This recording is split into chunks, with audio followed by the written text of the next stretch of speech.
1.5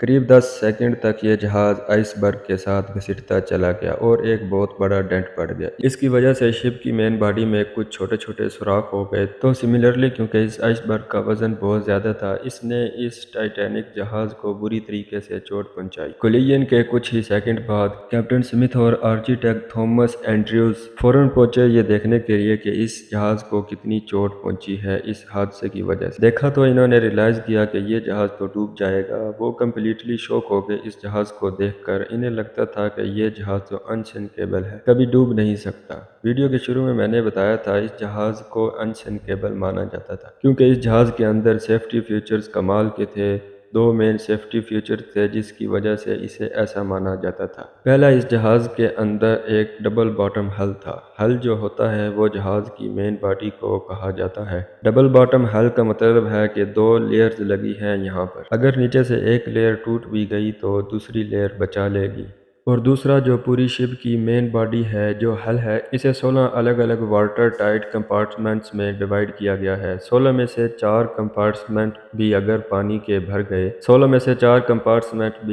پانی کے بھر گئے تو بھی جہاز تیرتے رہے گا۔ جہاز کو کوئی فرق نہیں پڑے گا۔ لیکن آئس برگ سے یہ جو حادثہ ہوا تھا یہ ایکچولی میں شپ کے سائڈ میں ہوا۔ تو جو ڈبل باٹم ہل تھا وہ کسی کام کا نہیں رہا۔ سائیڈ میں تو سنگل لیئر ہی لگی تھی۔ اور دوسرا، یہ امپیکٹ اتنا زیادہ بڑا تھا کہ 16 میں سے 6 واٹر ٹائٹ کمپارٹمنٹ میں پانی بھر چکا تھا اور لمٹ 4 کی تھی۔ 6 کمپارٹمنٹ کا مطلب تھا کہ اس جہاز کو اب ڈوبنے سے نہیں بچایا جا سکتا۔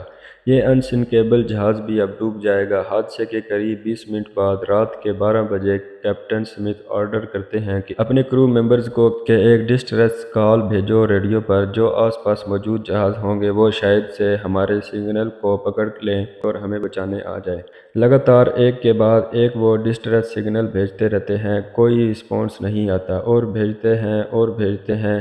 کوئی تو جہاز ہوگا آس پاس جو سن لے ہمارے سگنل کو۔ 20 منٹ بعد RMS کارپیتھیا، ایک جہاز جو ٹائٹینک کے پاس موجود تھا، وہ اس سگنل کو پکڑ لیتا ہے۔ ریڈیو پر ٹائٹینک کے آپریٹر سے بات کرتا ہے اور کہتا ہے کہ چلو جہاز کو موڑا جائے ٹائٹینک کی طرف اور ہم انہیں بچانے جائیں گے۔ پرابلم بس اتنی ہے کہ یہ جہاز پاس تھا لیکن پھر بھی 107 کلومیٹر دور تھا۔ اگر یہ اپنی ٹاپ سپیڈ پر بھی چل کر ٹائٹینک کی طرف جائے گا، اسے ٹائٹینک تک پہنچنے میں 3.5 گھنٹے کا وقت لگ جائے گا۔ 3.5 گھنٹے میں کیا ٹائٹینک کا جہاز بچا رہ سکتا ہے؟